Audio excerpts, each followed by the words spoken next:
প্রিয় নেতৃবৃন্দ এবং আজকের যাদের জন্য আয়োজন, আজকের আমার সামনে উপবিষ্ট যে এলাকার অত্র এলাকার সাধারণ মানুষ, সেই সাধারণ মানুষের উপস্থিতিতে আমরা আজকের এই ইফতার মাহফিল অনুষ্ঠিত করতে যাচ্ছি।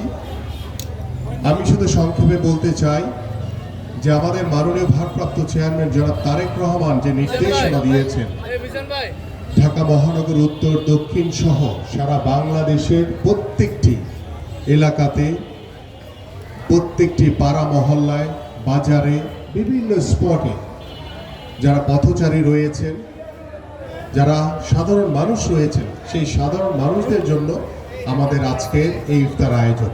এবং এই ইফতার আয়োজন শুধু আজকের জন্য নয়, আমরা ইফতার সারা মাস ব্যাপী করব। ঈদের আগের দিন পর্যন্ত আমাদের এই ইফতার মাহফিল চলমান থাকবে, আমাদের এই ইফতার বিতরণ চলমান থাকবে।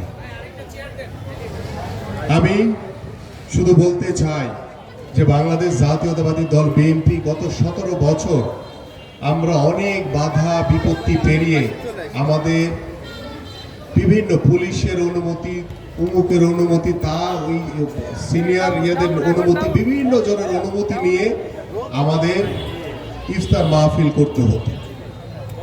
আমরা সেই সকল ইফতার মাহফিলে আমরা অনেক বাধা বিপত্তি পেরিয়ে, এবং ইফতার মাহফিল থেকেও দেখা গেছে যে আমাদের অনেক নেতা কর্মীদেরকে অ্যারেস্ট করে নিয়ে গেছিল এই স্বৈরাচার ফ্যাসিস্ট সরকার।